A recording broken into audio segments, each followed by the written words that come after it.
우리 주님의 은혜와 평강 우리 가운데 임하기를 빕니다. 차를 타면서 멀미를 많이 하는 사람이 있습니다. 근데 차를 타도 멀미 안 하는 사람이 있어요. 어떤 사람이 안 합니까? 누가 안 할까요? 운전하는 사람은 멀미를 안 합니다. 왜 그럴까요? 가는 길을 안다는 거죠. 가는 길을 알아요. 가는 길을 방향을 알기 때문에 이 운전자는 멀미를 안 합니다. 가는 방향을 모르면 엄청 멀미를 하게 됩니다. 우리가 사춘기를 심하게 겪는 청소년들이 있어요. 왜? 인생에 가는 방향을 잘 모르기 때문입니다. 20대, 50대, 60, 70, 80이 되어도 방황하는 사람이 있어요. 인생을. 그 사람들은 우리 주님을 모르기 때문입니다. 가야 할 방향을 모르기 때문에 헤매는 것입니다. 이것이 나이가 들었다고 해결되는 건 아니잖아요. 우리가 헤매게 되면 덜 짜증이 나요. 왜? 분노를 하게 됩니다. 그리고 덜 불안하니까 덜 자기 중심적이에요. 가지고 있는 건 절대로 좁쌀 하나라도 나눠 먹으려고 하지 않습니다. 우리 창조주 하나님께서 만드신 이 피조물임을 인식하지 못하는 거예요. 예수 그리스도의 십자가 사랑을 갖다가 누리지 못하고 덜 쫓겨 다닙니다. 성령의 인도하심을 받아본 적이 없어요. 그리고 성령의 인도하심에 순종하는 것 해본 적도 없고 그 부르심에 상관없이 그냥 자충우돌 허겁지겁 살아가는 인생이 되는 것입니다. 예수 그리스도를 향한 방향을 모르면 멀미를 하는 것입니다. 오늘 본문은 올바른 구제입니다. 우리가 구제를 하고도 욕을 얻어먹어요. 구제를 하고도 열매가 없는 경우를 갖다가 많이 봅니다. 엄청나게 구제하려고 시간과 돈을 갖다가 쏟아부어요. 그런데 욕만 얻어먹어요. 하나님은 우리가 일상의 자리에서 서기관과 바리새인들보다 더 나은 의를 갖다가 행하려고 기대하십니다. 가정과 직장, 학교에서도 삶의 영역에서도 사람들과 같이 샤워를 할 때도 나를 힘들게 하는 사람이 있을지라도 보복하지 말고 사랑으로 그리고 박해하는 자를 위해서 기도하라고 하였습니다. 예배도 마찬가지고 기도도 마찬가지고 구제도 마찬가지고 금식도 마찬가지입니다. 이 원리는 동일하게 적용이 된다는 말씀입니다. 서기관과 바리새인들이 형식적이고 이 외식적인 신앙 샤워를 갖다가 하는 게 아니라 더 나은 의를 행하고 더하는 자로 살아가라. 그 가르침을 우리가 삶 속에서 구체적으로 우리에게 하나씩 가르쳐주고 있는 시간입니다. 특별히 구제, 오늘은 올바른 구제입니다. 구제는 누구와의 관계입니까? 하나님과 사랑과 누구와 이웃과의 관계라는 거죠. 구제라는 것은 사랑과 이웃과의 관계랍니다. 기도는 누구와의 관계입니까? 나와 하나님과의 관계. 금식은 누구와의 관계예요? 나와 나 자신과의 관계라고 하였습니다. 이 서기관과 바리새인의 의로 표현된 이 세상의 의는 사람들에게 평가를 받는 거예요. 그러니까 사람에게 잘 보여야 하는 것입니다. 그러나 예수 안에서 허락된 하나님의 의는 하나님의 평가를 받는 거예요. 그리고 세상적인 구제라는 것은 뭡니까? 사람에게 보이려고 하는 거예요. 보이려고. 사람에게 칭찬 들으려고 하는 거예요. 사람들에게 인정받으려고 하는 거예요. 그리고 지금 당장 그 보상을 갖다가 누리고 싶어 하는 것입니다. 우리 마태복음 6장에 나오는 이 예수 안에서 허락된 하나님의 의라는 것은 하나님께 보상을 받는 것입니다. 우리가 예수님을 믿는다고 고백하는 모든 성도들에게 있어서도 하나님의 의와 세상적인 의는 무엇으로 구별될까? 오늘 우리의 삶 속에서 좀 구체적으로 이 세상적인 의와 하나님의 의 그 사이에서 이 구제라는 낱말을 두고 무엇으로 우리가 구별할 수 있을까? 무엇으로 구별할 수 있을까? 하나님의 의는요, 세상 속에서 권력이 되지 않는다. 권력이 되지 않는다. 말이 조금 어렵지만 계속 제가 이 말씀을 풀어서 설명을 하겠습니다. 권력은 타인을 복종시키거나 지배하게 하는 공인된 힘의 권력이라는 것은, 여러분 쉽게 말해서 사람들을 갖다가 본인 말에 따르게 하는 거예요. 본인 말에 따르게 하는 거예요. 여러분, 타인을 갖다가 도와주고 우리가 구제를 통해서 그 사람들에게 보여주고 그리고 그 원하는 결과를 내가 만들어내는 원리가 이 원리입니다. 이게 힘으로 작용한다는 거죠. 힘으로. 그래서 이것이 권력이 된다는 것입니다. 우리는 가난한 사람이나 어려움에 처한 사람을 갖다가 돕는 것을 구제라고 합니다. 세상적인 의는 어려움을 돕는다고 이렇게 이야기하지만 하나님의 의는 어려움 속에 있는 사람을 돕는다라는 뜻입니다. 자, 우리가 돕는다, 도우다, 이것을 우리가 헬라어로 표시하면은 보에세오라고 합니다. 보에세오. 한번 따라하겠습니다. 보에세오. 이게 보에라는 말은 뭐가 됩니까? 이게 뭡니까? 울음소리예요. 울음소리. 보에는 울음소리, 세오는 달려가다 뜻입니다. 그러면 합하면 뭡니까? 울음소리 듣고 달려가는 거예요. 그럼 우리가 도우다, 돕다라는 뜻이 뭐라고요? 울음소리를 듣고 달려가는 거예요. 울음소리를 듣고 달려가는 것이 돕는 거예요. 우리가 세상적인 구제가 문제를 갖다가 해결하는 것이라면 하나님의 의 속에 있는 이 구제는 어려움 속에는 한 인간의 존귀함을 갖다가 인정하는데 그 초점이 맞춰져 있다는 것입니다. 우리의 상상력을 충분히 발휘해가지고 우리가 울음소리를 듣고 달려간다. 울음소리를 듣고 달려간다. 그러면 이 말씀을 묵상하면 무슨 생각이 떠오릅니까? 무슨 생각이 떠올라요? 내가 우는 사람 내가 도와주고 그 위에 내가 저 사람을 영향력을 행사하고 그 다음에 내가 필요할 때 저 사람을 이용하려고 한다. 그러면 이것이 권력이 되는 거예요. 권력이 되는 거예요. 이러면 구제를 갖다가 하지 말라고 오늘 우리 주님께서 말씀을 하시는 것입니다. 이게 우리가 구제가 권력이 되면은요, 이런 뭡니까? 아우 나 굉장히 어려운 사람이야. 이렇게 되는 거예요. 자기가 폼 잡는 게 어우 내가 지금 참 괜찮은 사람이야. 나는 지금 너가 동등한 위치에 있는 것이 아니라 한 단계 위에 있는 사람이야. 내가 높은 위치에서 내가 너를 돕고 있는 거야. 내가 충분한 처지, 좋은 처지, 내가 돕는 위치에서 너 안에 있는 너를 갖다가 도와주고 있다. 이런 미묘한 감정과 태도가 거기에 깔려있는 거예요. 깔려있다는 것입니다. 그래서 오늘 우리 본문 읽은 것과 마찬가지 2절에 보면은 사람에게 영광을 받으려고 많은 사람들이 있는 곳에서 나팔 불지 말아라. 이 나팔 불다는 것은 뭐예요? 떠들지 말아라. 떠들지 말아라. 자기 조금 너 안 도와준다고 막 동료다니까 떠들고 그렇게 다니지 말아라. 3절에 보니까 뭐라고 되어 있습니까? 오른손이 하는 것을 왼손이 모르게 하라. 오른손이 하는 걸 왼손이 알라고 했습니까? 모르게 하라 했습니까? 모르게 해야 된다. 4절에 보니까 은밀하게 하라. 은밀하게 하라. 은밀하게. 실제로 우리가 이 봉사활동이라면 대레사 수녀를 많이 떠오르게 합니다. 인도에서 어려움에 처한 이 가난한 이들을 갖다가 돕는 이들을 갖다가 평생 하신 분이 대레사 수녀이십니다. 그런데 그들의 구제 활동의 특징은 어려움을 해결하는 것이 아니라 최하층 계급의 빈민에 속한 사람들에게 찾아가서 그들에게 먹을 것을 주고 입을 것을 주고요. 그리고 가서 집안에 청소를 해주고요. 그리고 사람 씻는 것을 갖다가 도와주고 하지만 그들의 초점은 늘 한 영혼과 인격의 존중함을 확인시켜주는 행위다. 그러니까 어떤 행동과 처지에 있더라도 당신은 존귀한 사람이다. 사랑받기 위해서 태어난 사람이다. 하나님이 버림받은 것이 아니라 하나님의 개입이 그 안에 있었다는 거예요. 그것을 갖다가 확인시켜주는 거예요. 도우다는 것을. 그래서 이 배고픔을 갖다가 배부르게 하고 우리가 병을 갖다가 고치는 것도 중요하지만 병 가운데 있는 사람 그리고 가난 속에 있는 사람 남들의 멸시 속에 있는 사람들도 한 영혼과 인격은 대접받을 존귀한 존재라는 것을 늘 강조하는 것이 그들의 봉사활동의 목표라는 것입니다. 우리가 누구를 도와준다는 이 명분으로 이건 굉장히 큰 명분이에요.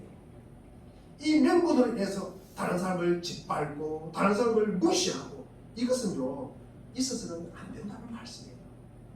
지난주도 제가 말씀을 잠깐 드렸지만 밥 몇 끼 사주고 평생 그 사람 밥 먹여준 것처럼 동네방네 들고 다니면요 여러분 그 사람에게 밥 얻어먹고 싶겠어요? 안 얻어먹고 싶겠어요? 밥 한 그릇에 자기의 인격이 이게 존재가 완전히 박살나는 거 아닙니까? 밥 한 그릇에 자기의 자존심을 바꾸고 싶은 사람이 누가 있겠습니까? 여러분? 이것은 우리가 제3자에게 보이는 행위와는 다르다는 말씀이에요. 우리가 전체 목적과 관심이 섬겨야 하는 한 영혼에게 집중되어 있다는 사실을 우리가 꼭 기억하시기를 바랍니다. 그러나 오늘 본문에서 보다시피 세상적인 의는 다른 사람에게 보이려는 이 일을 행함으로써 구제받는 사람을 수단과 희생물로 삼는다는 거죠. 어려운 일입니다. 잘 생각해보면 참 비참한 일이잖아요. 자신의 우월함, 자신의 종교성을 갖다가 증명하기 위해서 어려움 속에 처한 자를 수단으로 쓰는 것은 도움을 받는 사람에게 잊기 어려운 수치예요. 수치잖아요. 상처예요. 상처. 우리가 실제로 현실 속에서 구제를 해보면 이런 문제를 돕기 위한 일에 치중하다가 한 인격과 영혼에게 상처를 깊이 주는 일을 우리는 늘 반복하게 된다는 거죠. 이것이 우리가 조심하지 않으면 도와주면서 그 상대에게는 엄청난 상처와 수치심을 안겨준다는 거죠. 그래서 교회에서 많은 도움을 줍니다. 도움을 줍니다. 그러면 이 도움을 받는 사람 입장에서는 도움을 받을 때는 교회에 나와요. 근데 자기 조금 형편이 나아지면 교회를 떠나버려요. 우리가 그 사람이 믿음이 있다 없다 이것을 나누기 전에 우리가 도와주면서 내가 도와주는 입장에서 그분과 나가 동등한 입장에서 도와주는가 우리가 한번 생각해 봐야 됩니다. 도와주면서 우리가 높은 자리에서 남는 거 그냥 개밥 주듯이 던져주지는 않는가. 우리가 이것을 깊이 생각을 해봐야 된다는 거죠. 그러면 우리는 이 시점에서 우리가 무엇을 물어봐야 되냐 하면 우리가 그 진짜 내가 구제를 하면서 다가오는 그 보상을 내가 기대하지 않는가. 그 보상을 바라지 않는가. 내가 보상 없이 대가 없이 선행을 할 수 있는가. 구제를 할 수 있는가. 그리고 자신의 우월감을 확인하지 않고 우리가 구제를 할 수 있는가. 선행을 할 수 있는가. 우리가 이것은 깊이 우리가 생각해 봐야 될 문제라는 거죠. 할 수만 있다면 어떻게 할 수 있는가. 어떤 이유로 어떤 원리에 의해서 어떤 동기로 우리가 어떤 예를 가지고 우리가 구제를 할 수 있는가. 이런 것은 우리가 스스로에게 그리고 심각하게 물어봐야 될 일이다 라고 생각을 합니다. 왜 내가 구제하는 마음이 생겼을까? 내 구제하는 마음이 생겼을까? 어떤 동기로 구제하는 마음이 생겼을까? 불쌍한 마음이 들어서 생겼을까? 아니면 내 어린 시절이 생각나서 그럴까? 우리 아버지, 우리 형제 자매가 그런 일을 당하면서 살았기 때문에 그래서 그 생각이 났을까? 여러분 이것도 중요하지만 우리가 가장 이 시간에 생각하여야 할 것은 예수 그리스도라는 거죠. 예수 그리스도 때문에 우리가 예수 그리스도의 십자가 때문에 이만큼 구체적으로 우리가 어떤가. 우리 갈라디아서 6장의 이 문제를 갖다가 생각하면서 아마 실마리를 풀어가고자 합니다. 우리가 믿음의 공동체인 갈라디아 교회에 복음을 시험하는 잘못된 교훈이 들어왔습니다. 그것을 예수를 믿어서 하나님의 자녀가 되려면 구원의 조건 중에 하나를 갖다가 더 요구하는 것입니다. 우리 갈라디아서 6장에 보면 할례를 요구해요. 할례를.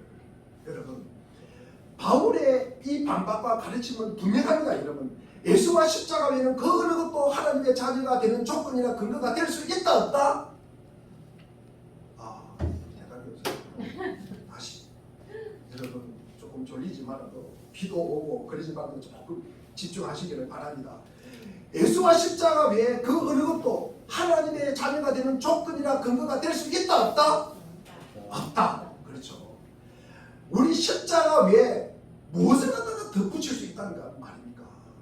자, 여기서 이제 갈라디아에서 하는 이야기는 할례를 갖다가 조건으로 삼는 이유가 무엇인가? 여러분 할례를 갖다가 너희가 신앙을 갖다가 이 할례를 받고 안 받고를 갖다가 차별을 둔다는 거예요. 받는 사람은 박해가 내려가요. 받지 않는 사람은 박해를 가해요. 그러면서 이것을 갖다가 차별을 둔다는 것은 권력화를 갖다가 하겠다는 거예요. 권력화를 하겠다는 거예요. 우리 갈라디아서 6장 12절에 보면은 무릇 육체의 모양으로 내려하는 자들이 억지로 너에게 할례를 받게 하면 그들이 그리스도의 십자가로 말미암아 박해를 면하라 할 뿐이다. 우리가 박해를 면한다는 것이 무슨 뜻입니까? 우리가 예수를 믿는 것은 세상 사람들이 이해가 잘 안 돼요. 이해가 잘 안 돼요.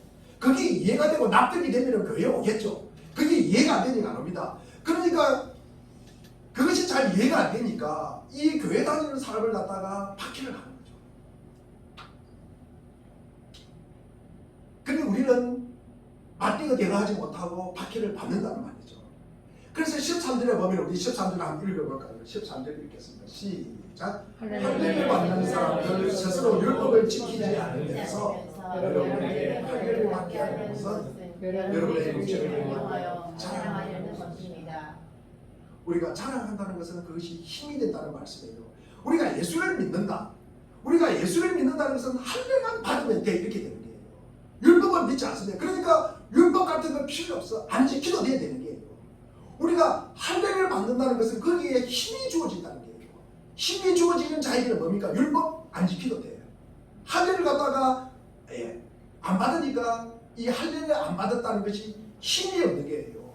그래서 이것은 지켜야 돼요. 이것을 조금 어기면은 이렇게 박해가 가야 되는 거예요. 그러니까 할례를 받고 안 받고를 가지고 차별을 둔다는 거죠. 차별을. 이게 차별을 두는 것은 뭡니까? 어떤 자에게는 하나에게는 뭡니까? 편하게 되고 어떤 한 자에게는 뭡니까? 박해가 되는 거죠. 이것으로 할례를 받고 안 받고를 가지고 구별한다는 것은 이것을 이제 권력을 만든다는 말씀이에요. 예를 들어서 우리가 쉽게 생각하면 일주일에 안에 그 11조를 갖다가 100만 원 이상하는 사람은 편하게 해주고 좋은 자리에 앉혀주고 그 자리를 갖다가 만들어주고 교회 오더라도 그 자리를 지정해주고 가장 좋은 자리. 그리고 그렇지 않은 사람은 50만 원 하는 사람은 저 뒤편에 그자 오든지 말든지. 그게 권력이라는 거예요. 그게 권력. 그렇게 하면 안 된다는 말씀을 계속 지금 하고 있는 것입니다. 자, 우리가 여기서 예수님을 우리가 믿는다는 것은 우리가 예수를 믿는다는 것으로 거기에 뭡니까? 권력이 자리매김한다는 거예요. 권력이 자리매김을 한다는 거예요. 십자가 이외의 내용을 우리가 구원의 조건으로 덧붙이고 있다는 말씀이에요. 이것은 굉장히 중요한 내용입니다. 우리가 믿음 생활을 하면서 우리가 진짜 다른 부분에 다른 객가지를 가지고 그것 때문에 우리가 영향을 받고 그것 때문에 우리가 차별을 받고 그것 때문에 우리가 그것은 성경적이지 않다는 말씀을 드리는 것입니다. 우리는 나를 위해 죽으신 예수 그리스도의 십자가를 믿고 구원받고 제사받고 하나님의 자녀가 되고 우리가 하나님 나라 가는 거예요. 그게 우리가 무슨 조건을 붙여서 상대를 억압하고 그 조건을 채우지 않으면 배격하고 그러니까 내 마음대로 상대를 갖다가 조정하는 말이에요. 그게 권력이라는 것입니다. 즉 다시 말해서 우리 모두가 예수를 갖다가 주로 믿고 하나님을 모시고 살면서 가장 당황하는 내용은 우리의 믿음을 세상적인 이해관계나 논리로 설명할 수 없다는 거예요. 이게 설명이 되면 참 좋을 것인데 이게 설명이 잘 안 됩니다. 우리가 가진 신앙이 우리가 납득이 안 돼요. 예를 들어서 우리가 믿음이 없는 사람이 있어요. 그렇다고 우리가 불이익을 받고 손해를 받고 벌을 받게 할 장치는 기독교 안에서는 없습니다. 성경에서는 그렇게 기록한 적이 없어요. 그것을 구별하고 차별하는 것은 사람이 만든 거예요. 여러분, 사실은 우리가 주일 성수 안 했다, 11조 안 한다, 우상을 섬겼다, 부모를 공경하지 않았다, 우리 십계명에 나오는 이런 거 안 했다 그래가지고 제재를 갖다가 할 방법은 교회 안에서는 없어요. 성경 안에서는 없습니다. 이것은요 우리가 마지막 날에 드러나는 거예요. 마지막 날에 우리가 심판주 앞에 섰을 때 드러나는 거예요. 그 앞에는 누구도 이것을 가지고 차별할 사람은 아무도 없다는 거예요. 그리고 구별하고 그것은 아무도 모른다는 거예요. 우리가 권력을 가지는 것은 우리가 마지막이 아닌데 왜 우리가 이것을 판단하고 평가하고 그러면서 구별하고 차별하냐는 거죠. 그러면서 이것은 뭡니까? 왜 그렇게 하느냐? 내 뜻대로 하기 위해서 그렇다는 거죠. 내 뜻대로 하기 위해서. 내 뜻대로 여러분. 그것이 권력이라는 거예요. 권력이라는 거예요. 11조 맞이하는 사람 대우해주고 11조 작게 하는 사람은 여러분 오나 마나 신방도 안 하고 여러분 우리가 예수님이 다시 오시는 때에만 예수를 믿는 자와 믿지 않는 자의 구별이 얼마나 큰가 그때 드러나는 거예요. 우리가 믿음 생활을 하는 중에는 11조를 많이 했다 작게 했다는 여러분 차별되는 것이 아니라는 말씀이에요. 이것을 이용하는 것은 인간이 하는 거라는 거죠. 그것을 갖다가 통제하기 위해서 쉽게 말하면 권력을 만드는 거예요. 권력을 만드는 거예요. 우리가 그전에는 복음은 사실은 우리가 구원으로만 제시됐어요. 사랑과 은혜로만 제시되었지 어떤 물리적인 심판으로는 절대로 나타나지 않는다. 우리가 믿음이 부족하다, 십계명을 안 지켰다, 그렇다고 어떤 불이익이나 벌을 갖다가 당하는 경우는 없어요. 하나님이 하시면 하는 거예요. 그러나 인간이 그렇게는 할 수 없다는 거예요. 인간이 만든 공동체 안에 교회 안에서는 그렇게 하면 안 된다는 말씀이에요. 그래서 사도 바울이 말하는 것입니다. 우리가 14절 한번 읽어보겠습니다. 14절 시작. 그런데 우리 주 그리스도의 십자가 밖에는 자랑할 것이 아무것도 없습니다. 그리스도로 말미암아 내 중에서 보면 세상이 죽었고 세상 속에서 보면 내가 죽었습니다. 사도 바울은 내가 세상에 속했을 때 세상의 원리, 세상의 힘이라는 것으로 살았지만 지금 예수 안에서 이 세상적인 법칙, 이 세상적인 힘이 작용하지 않는 곳에 내가 있다. 그 힘과 원리가 작용되지 않는 곳이 어디입니까? 예수 그리스도의 말씀이 미치는 곳이에요. 그것이 쉽게 이야기하면 우리 교회의 공동체가 되어야 된다는 것입니다. 다시 말해서 예수 그리스도의 죽음으로 허락된 곳이라는 거죠. 예수 그리스도의 죽음으로 허락된 세상이 그 차별이 없는 곳이다. 여기서는 힘으로 주장하지 않고요. 예수님의 말씀하신 것과 같이 하나님의 나라는 섬김을 받는 것이 아니라 섬기는 것이라고 확인하는 것입니다. 그래서 세상의 의와 예수 안에서 허락된 하나님의 의는 대조를 이루는 거예요. 그래서 우리가 힘으로 작용하느냐 섬기는 것으로 작용하느냐, 이것이 권력이냐 이것이 희생이냐, 여기에서 드러나는 것입니다. 우리가 구제가 어려움과 난관을 해결하는 것으로 작용하면 힘이 되는 거예요. 내가 그것을 해결했으니까 내가 보상을 받으려고 하는 거예요. 내 영향력을 미치려고 하는 거예요. 그러나 가난과 어려움을 해결하는 것이 아니라 가난 속에 있고 그리고 무력함 속에 있고 난참 속에 있는 자를 위로하는 것은 그것은 권력이라고 하지 않습니다. 영향력을 미치려고 하는 것이 아니라는 거예요. 왜? 내가 해결이 안 되기 때문에, 하나님이 하시기 때문에. 우리 아무리 편을 들더라도 문제를 해결하는 것이 아니라 문제 속에 있는 자를 진심으로 그 존재의 가치를 인정하는 것일 때는 세상적인 눈으로 보면 쓸데없는 것처럼 여겨질 수가 있습니다. 여기서 기독교의 진수가 드러나는 게요, 여러분. 그래서 우리가 믿는다는 것이 난해함이 있다는 게요, 어려움이 있다는 것입니다, 여러분. 드러나지도 않잖아요. 세상은 뭡니까? 드러나는 것으로 판단하잖아요. 그러니까 우리가 이걸 갖다가 영적인 눈으로 알고 그 보이지 않는 그것을 갖다가 보이는 것보다 더 큰 영향력을 미치면서 우리가 살아가야 되잖아요. 그러니까 어려움이 있다는 거죠. 그러나 우리가 로마서 5장에 가면은 한 영혼에 대한 진정한 대접이나 이 존중이라는 것은 이 나라가 예수로 말미암아 허락된 나라, 예수 안에서 허락되는 하나님의 의라는 사실 속에서 이런 사실은 굉장히 힘을 갖다가 발휘할 수 있다는 거예요. 우리 로마서 5장 5절에 보면은 우리 로마서 5장 5절 한번 읽어보겠습니다. 시작. 이 희망은 우리를 실망시키지 않습니다. 하나님께서 우리에게 주신 성령을 통하여 그의 사랑을 우리 마음속에 부어주셨기 때문입니다. 그러니까 그리스도 예수 안에서 허락된 하나님의 의에서 힘이라는 것은 뭡니까? 우리에게 소망이 되어야 된다는 거예요. 우리에게 희망이 되어야 된다는 것입니다. 여러분, 우리의 소망이 뭡니까? 우리의 소망, 이 희망이 우리의 것이 되시기를 주의 이름으로 축원드립니다. 우리 6절에 한번 읽어보면은 우리가 아직 약할 때 그리스도께서 제때에 경건하지 않는 사람을 위하여 죽으셨습니다. 7절에 의인을 위해서라도 죽을 사람이 거의 없습니다. 더욱이 선한 사람을 위해서라도 감히 죽을 사람은 드뭅니다. 그러나 우리 8절 같이 읽겠습니다. 시작. 그러나 우리가 아직 죄인되었을 때 그리스도께서 우리를 위하여 죽으셨습니다. 이리하여 하나님께서는 우리들에 대한 자기의 사랑을 확정하셨다. 의인을 위하여 죽은 자가 쉽지 않고 선인을 위하여 용감히 죽는 자도 어쩌다 있지만 죄인을 위해서 죽는 자는 없다. 그러나 예수님은 우리가 아직 죄인 되었을 때, 원수 되었을 때 죽으셨다. 하나님이 그렇게 하셨다는 거예요. 그래서 예수 안에서 힘은 우리의 소망이요 희망이 된다는 것입니다. 우리가 구제라는 신앙 실천에서 이것이 문제를 갖다가 해결하는 것이 아니라 문제 속에 있는 난관 공경에 있는 이 한 영혼을 하나님이 예수를 보내어 찾아오셨듯이 우리가 찾아가는 것이 무엇이다? 구제라는 거예요. 다시 한번 제가 말씀을 드리겠습니다. 우리가 문제를 해결하는 것이 아니라 문제 속에 있는 난관과 공경 속에 있는 한 영혼을 하나님이 예수를 보내어서 찾아오셨듯이 우리가 찾아가는 것이 구제라는 말씀이에요.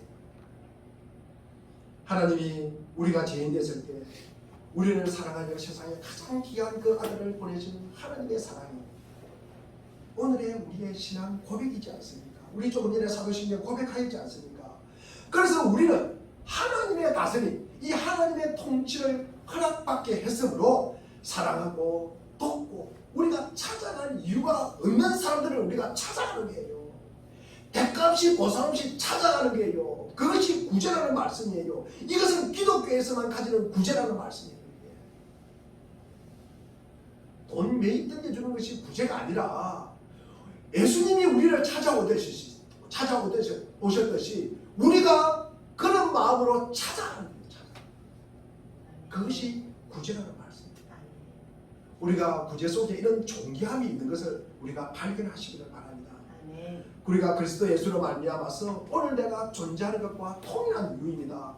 제가 아직 그의 어려움 속에 있을 뿐만 아니라 예수는 하나님을 몰라요. 예수님을 몰라요. 그 하나님의 예수 그리스도의 십자가도 몰라요. 그 은혜와 사랑을 모르는 자리에 있을지라도 그럼에도 불구하고 그를 향해서 하나님이 그 아들을 보내신 대상이 그 사람들을 위한 것이라는 거죠. 나만을 위해서 보낸 것이 아니라 아직도 예수도 모르고 그 십자가의 의미도 모르고 아직도 어느 환경 속에 있고 어느 처지 속에 있는 그 사람을 위해서 보냈다. 우리가 그것을 기억하시기를 바랍니다. 그것이 구제라는 거예요. 구제라는 게 우리가 키가 크든 작든 잘 살든 못 살든 선인이든 악인이든 죄인이든 의인이든 믿음이 있든 없든 여러분 건강하든 건강하지 않든 차별 없이 뭡니까? 우리 주님이 찾아가신다는 거예요. 찾아가신다. 구제받을 대상이 된다는 거예요. 여러분 구제는 어떤 조건을 달면 안 되는 것입니다. 구제받는 그 대상 누구도 그 사람을 위하여 하나님이 그 아들을 보내셨다는 것입니다. 그래서 누구를 위해서 보내셨다. 저 사람을 위해서는 보내지 않았다. 그런 마음을 가지면 됩니까? 안 됩니까? 안 된다는 말씀이에요. 이 문제는 우리가 고린도후서 5장에 가면 더 분명하게 드러납니다. 고린도후서 우리 5장 14절을 보면은 그리스도의 사랑이 우리를 휘어잡습니다. 여러분 이 그리스도께서 하나님이 보내신 이 예수께서 우리를 위해서 오셨다는 거죠. 요한복음 3장 16절에 보면 하나님이 세상을 이처럼 사랑하사 누구를 보내셨습니까?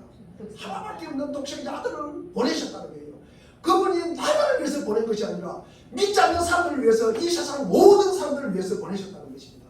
그래서 하나님의 사랑이 우리를 휘감는 거예요. 우리 15절 한번 읽어보겠습니다. 15절입니다. 시작. 그런데 그리스도께서 모든 사람을 위하여 죽으신 것은 이제부터 살아있는 사람들이 자기 자신을 위하여 살아가도록 하는 것이 아니라 자기들을 위하여 죽으셨다가 살아나신 그분을 위하여 살아가도록 하는 것입니다. 그리스도께서는 누구를 위해서 죽으셨다?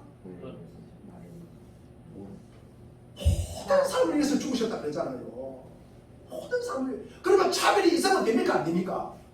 차별이 없어야 된다는 거예요. 모든 사람을 위해서 죽으셨다. 차별은요 마지막 주님 앞에 섰을 때 그때 차별이 난다는 거잖아요.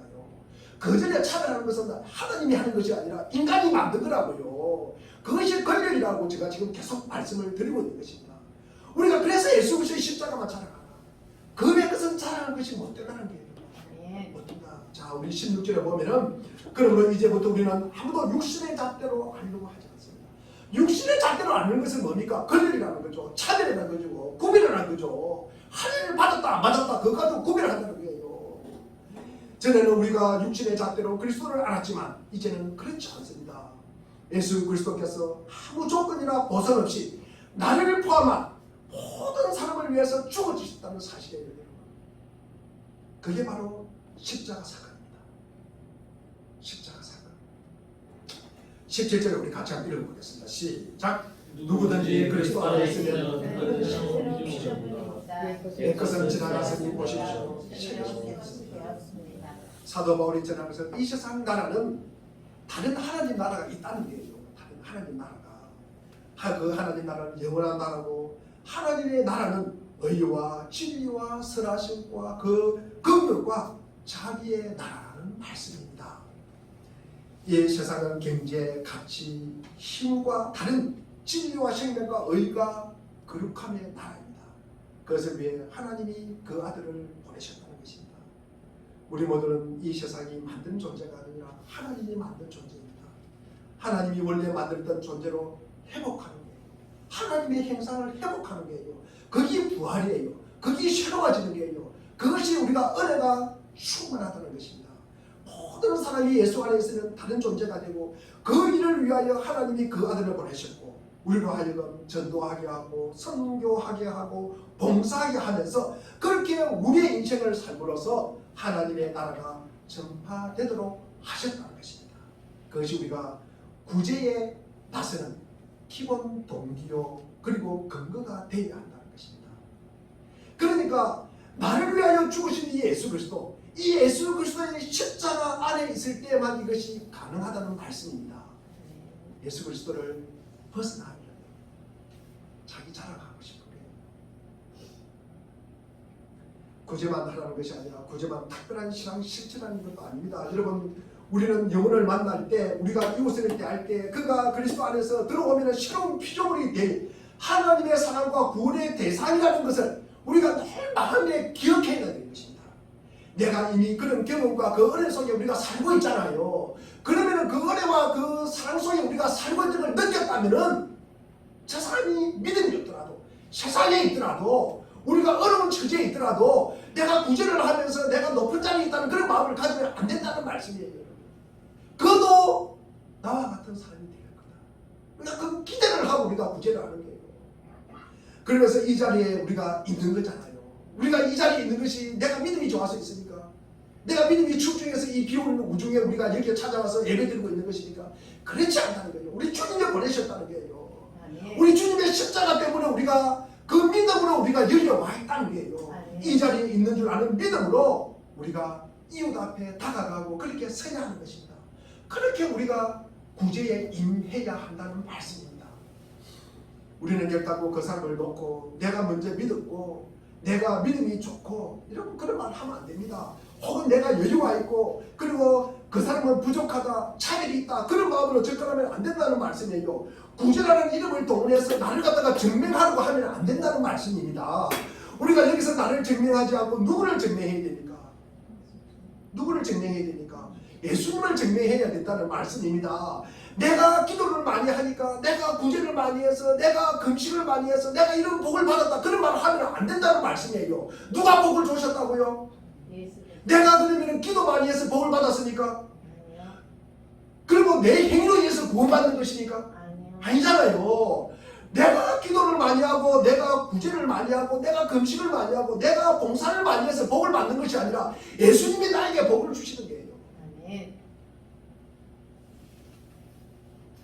내가 예수 믿었더니 이렇게 내가 잘 살아보라, 이렇게 살아가는 건 아니라는 말씀이에요. 내가 여기 예배 자리에 있는 근거가 무엇이라고요? 예수 때문에 내가 이 자리에 있는 것이에요. 내가 숨쉬고 살아가고 있는 이 믿음의 근거가 어디에 있다고요? 예수를 통해서 있다는 말씀입니다. 내가 지금 숨쉬고 내가 일하고요, 내가 잠잠하는 모든 것이 예수님에게 근거를 갖다가 두어야 한다는 말씀입니다. 그 외에는 조건이 있습니까? 없습니까? 없다는 말씀이에요. 여러분, 이게 우리가 예수 안에서 하나님의 다스림 안에 사는 자의 다름입니다. 그래서 우리는 세상 사람들과 같이 살면 안 돼요, 여러분.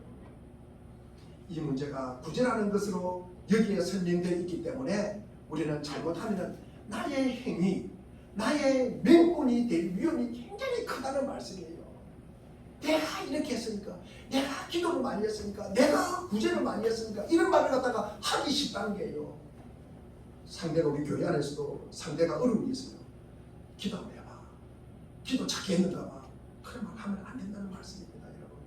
우리가 예수님이 기도나 금식 같은 예를 드신 이유는 이 구제나 금식이나 기도 같은 것이 우리가 몸담고 있는 사회나 세상이나 그리고 우리 이웃들 앞에서 종교적인 권위 그리고 그것이 권력으로 나타날 수 있다는 그것을 갖다가 조심하라고 예수님께서 오늘 우리에게 말씀을 하고 있는 거예요. 성경에 왜 이게 기록되어 있겠습니까, 여러분? 내가 구제를 많이 했으니까, 내가 기도를 많이 했으니까, 내가 금식을 많이 했으니까 이런 것들이 우리의 구원의 조건이다. 믿음의 근거가 되면 됩니까, 안 됩니까? 안 된다는 말씀을 드리고 있는 것입니다. 드리고 있습니다. 우리의 삶의 모든 근거는 뭡니까? 믿음의 근거는 뭡니까? 예수님이 되어야 된다는 것입니다. 예수 그리스도의 십자가가 되어야 된다는 것입니다.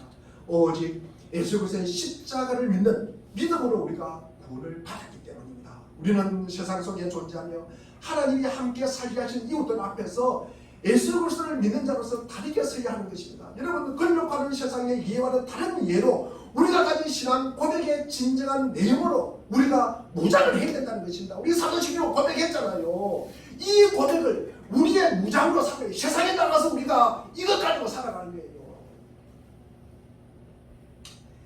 지난번에 저희 교회에 오시는 최일배 교수님이 어느 논문을 발표하니까 우리 학회에 가서 그래요. 아니 당신 이 자리에서 신앙 고백해봐. 사도신경으로 신앙을 고백해봐. 그렇게 말하더래요. 그래서 이 최일배 교수님이 서서 신앙 고백을 했대요. 그 자리에서. 여러분, 모든 우리 이 사도신경의 신앙 고백 안에서 다 들어있는 게요, 여러분. 거기에 하나님이 계시고 예수님이 계시고 성령이 계시고 여러분. 우리가 살아가야 할 교회가 있고요, 공교회가 있잖아요, 여러분. 거기에 부활이 있는 게요, 여러분. 십자가가 있는 게요, 여러분. 다 있는 게요, 거기에. 우리가 애매하면 당신 사도신경으로 신앙 고백해봐. 그렇게 이야기하는 거예요. 그러면 우리가 받아들이는 거예요. 우리가 어떻게 우리가 신앙 권력을 가지느냐 할 때 가장 우리가 크게 이게 나타나는 곳이 뭐냐면 우리가 대화 속에 나타나요. 대화 속에. 우리가 내가 너를 도와주는 거야. 그러니까 내가 너의 위에 있는 거야. 너는 내 안에 있는 거야. 그러니까 너는 내 시킨 대로 해야 돼. 그러면 우리가 이야기할 때 그런 입장, 그런 마음을 가지고 대화를 하면요, 상대방의 입장을 우리가 들어주거나 상대방의 고통을 갖다가 들어주는 자리로 절대 나갈 수가 없습니다. 그 사람하고는 절대 대화하고 싶지 않아요. 자꾸 우리가 교회 다니는 사람들이 우리가 무슨 우월감에 빠져가지고 자꾸 우리가 세상 사람들 보면 나는 천국에 가는데 너는 지옥 갈 거야. 그러면서 이게 깔보는 거예요, 깔보는 거예요. 그러니까 그 사람들이 우리를 잘 안 만나려 그래요. 차별한다 그래요. 별거 가진 것도 없으면서 밖으로 보는 모습은 똑같은데 왜 너희들은 허무하게 우월감을 가지고 있냐. 다시 한번 우리가 믿음의 사람은 우는 소리를 듣고 달려가는 자입니다. 여기서 우리가 무엇을 해야 합니까? 우리가 어떤 자세와 마음을 가져야 합니까? 여러분, 우리가 대화를 할 때 보면 이렇게 본인만 이야기하는 사람이 있어요. 이 상대방의 답을 듣지 않으려고 하는 사람이 참 많습니다, 여러분. 이것은요, 자기의 옳음을 갖다가 자기의 어떤 정당함을 갖다가 빨리 증명하고 싶잖아요. 이게 너 말 무시하는 게 상대방의 말을 무시하는 거잖아요. 우리가 빨리 정답을 말하는 이유, 근본적인 그 이유를 보면은 상대방의 이유를 갖다 들어줄 여유가 없기 때문에 그렇습니다. 여러분, 물론 상대방의 수준이 낮고 상대방이 말 안 하는 소리를 갖다 말 안 되는 소리를 하기 때문에 그럴 수도 있지만 그것을 갖다가 받아들여줄 여유가 없기 때문에 그래요. 자, 지금 우리가 구제를 보는 이 성경의 가르침이 무엇일까?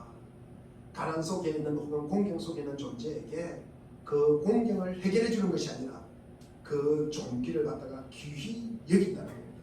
그것이 성경의 가르침이에요. 우리가 귀하게 여기고 존귀하게 여기니까 하나님이 어떻게 하셨습니까? 하나밖에 없는 죄 없는 아들을 우리를 위하여 십자가에 죽게 하신 것 아닙니까? 이것이 하나님이 우리를 사랑하는 증거입니다. 좀 오래전에 미국 프리스턴 신학교에서 다음과 같은 실험을 한 적이 있대요. 학생들을 두 그룹으로 나눕니다. 신학생들. 한 그룹은 누가복음 15장 우리가 가장 잘 아는 선한 사마리아인 이 말씀을 본문을 주면서 설교를 준비를 합니다. 다른 두 그룹은 다른 앉아 주제를 갖다가 설교를 갖다가 준비를 했습니다. 그리고 앉아 설교 실습을 하러 가는 길에 위급한 상황이 발생했어요. 그래서 도움을 청하는 사람을 갖다가 만나게 됩니다. 그들 중 누가 위급한 상황에 놓인 이웃을 도와주었을까? 누가 도와주었을까? 선한 사마리아인 비유를 가지고 설교 준비하는 학생들이 도와줬을까요? 그렇지 않는 본문을 가지고 설교를 준비하는 사람이 도와줬을까요? 본문을 갖고 여러분, 그들이 준비하고 있는 설교 내용과는 별 상관이 없다는 거예요. 상관이 없었다는 것입니다.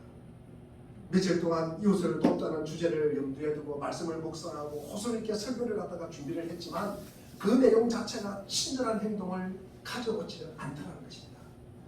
여러분, 의의 결과에 우리가 그 영향을 미친 것은 무엇이다? 시간이라는 것이죠. 시간적으로 여유가 없으면 모두 그냥 지나갑니다. 이들은 하나님의 사랑을 잘 알아요. 십자가 사건도 알아요. 그렇지만 여유가 없어요. 아는 것이 내 마음에 자리 잡지를 못하는 거예요. 우리가 바쁘면은요, 그 알고 있는 것이 내 마음에 자리를 잡지 못한다는 거예요. 손발로 움직이지 못한다는 거예요.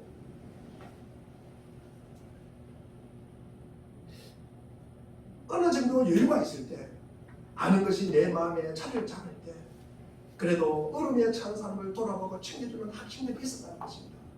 내가 준비하는 본문 가지고는 전혀 상관없다는 거예요. 상관없다는 거예요. 레위인과 제사장이 강도 만난 이웃을 그냥 지나칩니다. 왜 그랬을까요?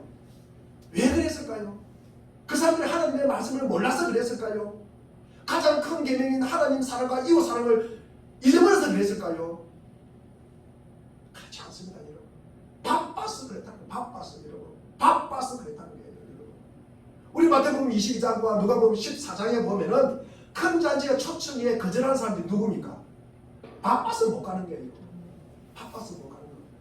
한 사람은 자기 밭에 일하러 가기 때문에, 자기 직장에 일하러 가기 때문에, 그래서 가기 참석 못하는 거예요. 참석 못하는 거예요. 그리고 자기 사업하기 때문에, 자기 돈 벌러 가기 때문에 결국 자기 중심이라는 거예요. 자기 중심. 거기에는 하나님이 없는 거예요. 그리고 세 번째는 종들을 잡아 죽이고 나쁜 일 하는 사람들. 그것 때문에 여러분, 하나님이 만드신 그 잔치에 바빠서 못 가는 거예요. 바빠서 못 가는 거예요. 바빠서 못 가는 거예요. 여러분, 우리가 보여주어서 주어진 그것만 하면 믿음이 좋은 것 같고, 그러나 우리는 주님의 뜻과 의도를 갖다가 망각할 때가 너무나 많습니다. 목회자뿐만 아니라 성도들도 마찬가지예요.